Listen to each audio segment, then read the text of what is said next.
Karoline Leavitt insults. Juneteenth on live mic. Jasmine Crockett's response silences the room. It was supposed to be a routine hearing. Just another day on Capitol Hill, another discussion about federal holidays and national unity. But what happened next shocked the entire room and by nightfall the internet. Karoline Leavitt, the rising conservative firebrand, leaned into her microphone and said it like a throwaway line. Juneteenth. Let's not turn every historical hiccup into a guilt-ridden holiday. A pause, a blink, and then Jasmine Crockett stood up. She didn't shout. She didn't flinch. She didn't even look directly at Leavitt. Instead, she faced the camera. 2 years, Crockett said. That's how long my ancestors remained enslaved after freedom had been declared. If that's a hiccup to you, maybe the problem isn't the holiday. Maybe it's the history you were taught. Gasps rippled across the chamber. Leavitt tried to respond. She didn't get the chance. What followed was a viral confrontation, a historical reckoning, and a cultural firestorm that crossed party lines and sparked one of the most watched congressional showdowns of the year. This wasn't just politics, this was Juneteenth unfiltered. The hearing was already running 20 minutes behind schedule when Karoline Leavitt finally took her seat at the front of the chamber. Her blazer was crimson, a calculated contrast against the sober gray tones of the Senate committee room. Cameras clicked softly as she adjusted her mic, smoothed a sheet of notes, and offered a quick, polite nod to the chairman. It was Juneteenth, a newly minted federal holiday, and the topic of the hearing was Public Recognition and Historical Legacy in Federal Observances. The name of the hearing was bureaucratic. The air in the room was not. Outside, hundreds had gathered in the D.C. heat, holding signs, some joyous, some angry, all impatient. Inside, the mood was tense, humming with expectation. It wasn't just that Jasmine Crockett was scheduled to testify later. It was that she was already in the room, seated 3 rows back, watching. Leavitt cleared her throat. Mr. Chairman, members of the committee, thank you for convening today. We are here to discuss the relevance and resonance of newly adopted federal holidays that reflect the evolving identity of our nation. She was measured, articulate, and perfectly composed. I want to begin by saying, unequivocally, that I support the recognition of our nation's complex past. I support honoring freedom. But I do believe, she said, pausing for just the right dramatic beat, that we should be cautious not to allow historical emotion to override practical unity. Some committee members exchanged glances. Crockett didn't move. Leavitt continued unfazed. We must be honest, not every historical event warrants a national day of remembrance. Juneteenth, while significant, should not be politicized. We cannot build a future on guilt. That was the moment. She didn't scream. She didn't accuse. She didn't even say the word slavery. But what she did say, what she implied in that precise, deliberate tone, detonated in the room like a silent explosion. A few murmurs broke out. One staffer coughed nervously. The chair rapped the gavel once to restore order. Leavitt raised an eyebrow as if confused by the discomfort, but she knew. She knew what she'd said. And more importantly, she knew who was listening. 3 rows back, Jasmine Crockett adjusted her posture. Her hands rested gently on the table in front of her, palms down. No notes, no devices, just her. A congressional aide leaned over and whispered, "She's going to respond." But she didn't, not yet. Because Crockett understood something Leavitt did not. Silence is a weapon. And timing is everything. Leavitt leaned back in her chair, the picture of calm authority, unaware she had just stepped onto a tripwire. Across social media, the moment was already being clipped, subtitled, shared. Not every historical event warrants a national day. The comment was going viral second by second. But inside the chamber, the impact hadn't yet registered. Not fully. The next speaker was called. An academic from Georgia Tech. He started speaking about collective memory and national cohesion. But the room was elsewhere. They were waiting for the person in the crimson blazer to realize she had awoken something. Waiting for the woman in the 3rd row to stand. Waiting for the next moment, the one they would never forget. Jasmine Crockett didn't shift, didn't blink, didn't write a single word. She had heard worse in her career: offhand comments, coded language, polite condescension, but something about the way Leavitt said it, The cadence, the smug certainty behind the phrasing, pulled at something ancient, something buried but never dead. Behind her, one of her aides slowly slid a digital tablet across the table. Jasmine didn't look down. The academic from Georgia Tech droned on, unaware his voice was white noise to a room holding its collective breath. Crockett's stillness wasn't passive. It was pressure. It changed the air. On the livestream chat, viewers began typing in all caps. "She's going to say something, Crockett's loading. The chair needs to call on her now." But she didn't move. Leavitt, unaware she was now the centerpiece of a growing online firestorm, tapped idly at her notes. She had delivered the line she'd been testing for days, crafted with advisors refined through polling. Her aim wasn't accuracy, it was resonance. And she thought it had landed. It had, just not in the way she imagined. A producer in a CNN control room mouthed, "Clip that, send it to the panel." Another on MSNBC shouted, "Crockett hasn't moved. This is better than live sports." And still Jasmine didn't react. She sat with the kind of poise that made interns stop typing and aides stop whispering. Her silence was not absence, it was indictment. Her silence said, "You know what you said, and I'm giving you the floor to drown in it." The Georgia Tech scholar wrapped up. The chair cleared his throat. "We now welcome the Honorable Representative Jasmine Crockett of Texas's 30th District." She stood. No paper, no folder, no phone. Just a slow inhale that filled the microphone. "Thank you, Mr. Chairman." She let the sentence sit. Leavitt leaned forward almost instinctively. Crockett turned her head not to look at Karoline, but just enough to acknowledge her presence. "Today is Juneteenth, not because someone gave it to us, not because it was convenient, but because freedom was declared and then denied, for 2 years. The words came out slow, sharp, deliberate. 2 years. She scanned the room once. Her gaze wasn't fiery, it was precise. Let me be clear. Juneteenth is not about guilt. It's about memory, about truth, and about the gap between when justice is promised and when it finally arrives. A camera flash popped. Crockett didn't flinch. And when I hear language that sounds more concerned with over-politicization than with overdue recognition, I don't hear unity, I hear erasure. Leavitt opened her mouth slightly. Crockett didn't stop. "We don't honor Juneteenth because we want others to feel bad. We honor it because it took 2 years for the words of freedom to reach the ears of the enslaved." Another pause, a controlled silence. That wasn't a hiccup, that was a theft, a delay of dignity, a pause on humanity. A murmur from the crowd. The chairman shifted in his seat. Leavitt tapped her pen once, then stopped. "So no, I will not accept the premise that this holiday is political theater. The only performance I see is the rewriting of discomfort into detachment." Twitter lit up. "Jasmine just torched her. This is how you do it. 2 years is trending." But Crockett wasn't done. She leaned slightly forward. Her voice dropped half an octave, threading resolve with memory. "My great-great-grandmother Clara was born in captivity. She didn't get a parade. She didn't get a holiday. She got silence. Juneteenth isn't just a date, it's a reckoning that silence is not neutrality. It is complicity." There it was, the line. The kind of line that would replay on cable news loops, that would be stitched onto TikToks, that would be analyzed and dissected on podcasts for the next news cycle. Clara. The room didn't exhale this time. It held its breath again. Leavitt stared forward, unmoving. Crockett continued.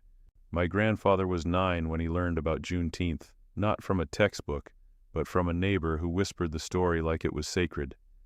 Because for decades it wasn't taught. It was transferred, quietly, carefully, because truth back then could cost you." Someone sniffled quietly in the back of the room. And yet here we are, in a congressional chamber, debating whether remembering that silence is somehow divisive. She paused again. "No, what's divisive is pretending the delay never happened. What's divisive is minimizing the cost of late freedom." Another wave of murmurs. "And what's dangerous," she said finally, "is when those who were never delayed now try to rush others through the remembering." Silence. And then the quietest form of affirmation, a nod. From the chairman. From a staffer in the back. From a journalist furiously typing what would become a headline by nightfall. Crockett stepped back. "We are not asking for guilt. We are asking for acknowledgement. And today the burden of silence is not mine." She sat. The room didn't clap, it exhaled again. But this time, even Leavitt didn't reach for her pen. She sat perfectly still like someone who had just been told something too true to unhear. And somewhere beyond the chamber, the country started listening. Crockett had barely returned to her seat when the murmurs began to rise again, first as whispers between aides, then as vibrations through the livestream comment feeds. She brought ancestry into a policy hearing. Did she just call silence complicity? No way Leavitt comes back from that. And then came the moment no one expected, but Jasmine had prepared for all along. Chairman Givens leaned forward and asked calmly, would Representative Crockett care to submit any historical material for the record? She didn't even glance at her aide. A leather-bound folder slid across the table to her fingertips. She opened it without flourish. No spectacle, no raised voice, just precision. I'd like to submit these into the congressional record, she said. Primary source documentation compiled by the Texas State Historical Association, dated June 19, 1865, Galveston. It confirms the original order issued by Major General Gordon Granger, informing the enslaved that they were and had been for 2.5 years legally free. She turned one page. This document, General Order No. 3, reads, the people of Texas are informed that in accordance with a proclamation from the Executive of the United States, all slaves are free. Her voice didn't rise, but her words landed with the force of a dropped gavel. This was not a celebratory broadcast, she added. It was a delay. A delay caused by political convenience, geographic isolation, and the economic resistance of those who did not want to let go of free labor. She paused, then lifted the second sheet. And here we have a letter from 1937, written by an elderly woman named Matilda Brown, then in her late 90s. She was a child when the soldiers came. In her handwriting she wrote, we danced, but my mama cried. She said she could have been free when I was born. She said they knew, but they didn't tell us. The room was dead silent. Leavitt stared ahead, blinking slower now. Crockett closed the folder. These are not slogans. They are not symbols. They are facts. They are receipts. And if our role as public servants is to legislate based on history, then we need to begin by not misrepresenting it. The chairman nodded, so entered. Crockett sat back. Her point was no longer a theory. It was now part of the federal record. Across social media, the image of her holding Matilda's letter trended within minutes. We danced, but my mama cried. Receipts Matilda Brown. Cable news anchors began calling it the testimony heard around the internet. Editorial boards began preparing overnight pieces. And yet inside the chamber, everything remained suspended, until Leavitt finally moved. She adjusted her microphone, cleared her throat, but she didn't speak. She stared at the folder for a moment too long. Then came the low voice of a fellow committee member, barely audible but caught on a hot mic. You walked into this unarmed, Karoline. Gasps, some muffled laughter, but mostly a raw, undeniable energy shift. Still, Crockett didn't smile. She didn't gloat. She merely leaned back, eyes locked ahead, calm as a cathedral, because she knew words are one thing, receipts are forever. And history, when printed and placed on the record, cannot be retracted. Not this time. Not anymore. Leavitt shifted again this time, glancing to her left, then down at her own untouched folder, filled perhaps with polling data and talking points, but no names, no testimonies, no letters etched in the handwriting of those who lived it. Across the aisle, an older senator from Georgia tapped his pen twice, an old habit that sometimes meant note-taken, and other times meant the tide has turned. Jasmine caught it, and she knew exactly which one this was. Reporters scrambled in the hallway, some abandoning pre-written analysis in favor of real-time narrative shifts. Editors asked for photos of the letter. A C-SPAN producer whispered, "Run the playback again." From the moment she said they knew. In a Capitol office several floors above, a speechwriter for the vice president paused mid-draft, watching the screen without blinking. "She's not just testifying," he murmured. "She's teaching." The hearing paused momentarily as the next witness approached, but the emotional imprint of Crockett's submission lingered like incense, thick, present, and almost sacred. And as the chairman called the next name on the docket, the country was no longer debating whether Juneteenth should be recognized. They were asking how it had taken this long, and why it had required such a fight to remember what should never have been forgotten in the first place. The camera cut wide. Jasmine Crockett remained still, her fingers resting on the folder that now lived in the nation's archives. Matilda Brown's words had crossed generations, geography, and silence, and now finally they had entered the room. Karoline Leavitt did not speak immediately after the next witness finished. She didn't glance at her team, didn't shuffle her notes. Her eyes were fixed not on Jasmine Crockett, not even on the chairman, but on a spot just beyond the microphone. It was the look of someone recalculating, not conceding. Outside the chamber, reporters buzzed like wasps. Inside, the equilibrium had shifted and everyone felt it. Crockett had dropped a historical weight that altered the room's gravity. It was no longer a hearing, it was a reckoning. The chairman cleared his throat. "Ms. Leavitt, if you wish to respond before we adjourn." She lifted a hand, slightly polite but commanding. "Thank you, Mr. Chairman, I do." Her voice had steadied, but it lacked its earlier conviction. She leaned in, clasping her hands just above the mic. "I want to thank Representative Crockett for her passionate contribution today," she began. "It's clear that for many, Juneteenth holds deeply personal significance. It was measured, controlled, but sterile. I do not discount the pain of history. I do not diminish it. My comments earlier were never meant to erase that. But I believe we must all ask, how do we move forward? How do we unify, not divide?" A pause, and then it came. "If we turn every holiday into a courtroom of the past, can we ever build a future that belongs to everyone?" Gasps, audible inhales, a ripple across the room. Crockett didn't move, but her stillness said everything. Leavitt continued pushing through. "Unity doesn't mean forgetting, but it also doesn't mean dwelling. We have to teach, yes, but also to heal. My intention today was never to spark conflict, only conversation. It wasn't a defense. It wasn't an apology. It was something between evasion and recalibration." A senator on the left side of the room closed his folder with a soft but deliberate snap. Then Jasmine spoke not with words, but with presence. She turned her chair slightly, not toward Leavitt, but toward the chairman. The gesture was symbolic. She had moved on, and so had the moment. The cameras caught it, all of them. On social media it exploded. That wasn't a response. That was a retreat. Karoline just spun herself into a spiral. Courtroom of the past. Crockett didn't even blink. Leavitt's staffers looked shaken. One fumbled a notebook, another tapped nervously on their phone, perhaps watching the live sentiment turn against them in real time. In the Fox News green room, a strategist whispered, "She needed fire. She brought fog." But back inside the chamber, Crockett remained motionless, her fingers still resting on the folder. Matilda Brown's letter lay quietly in the record, untouched but unstoppable, and Leavitt, once composed, now looked like a statue in a storm, because in that room on that day, history had not only spoken, it had answered, and no amount of spin could drown it out. The hearing adjourned just after 3:17 p.m., but no one left the room like it was over.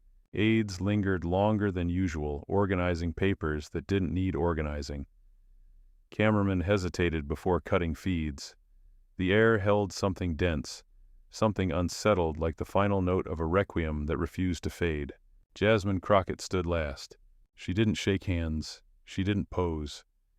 She picked up the folder containing Matilda Brown's letter with both hands, reverent, as if it were the Constitution itself. A black Capitol Police officer by the door, stone-faced all session, gave her the faintest nod as she passed. Outside, the media swarm surged. Reporters jostled, shouting overlapping questions. "Congresswoman Crockett, do you think Leavitt's comments were racially insensitive? Was today a turning point for Juneteenth recognition? Will you be releasing Matilda Brown's full letter to the public?" She paused only once, turned slightly, looked directly at the cameras, and said, "The letter is already public. It always was. Y'all just weren't reading it." Then she was gone into a waiting black SUV, shielded from view, but not from impact. Within hours, hashtags exploded across every platform. "Voice we danced but mama," cried Crockett vs. Leavitt, courtroom of the past. TikTok flooded with edits, black and white images of Galveston overlays of Crockett's speech, the soft soundtrack of a single cello. CNN ran the headline, "History doesn't whisper anymore." MSNBC followed, "Silence was the real witness." Fox News cut to a panel. One commentator tried to reframe Leavitt was simply trying to initiate a bipartisan discussion, but the footage betrayed that intent. Replayed again and again, Crockett's composure, the folder, the hot mic, quote, "You walked into this unarmed, Karoline." It was the moment the narrative slipped out of Leavitt's hands and into history's grip.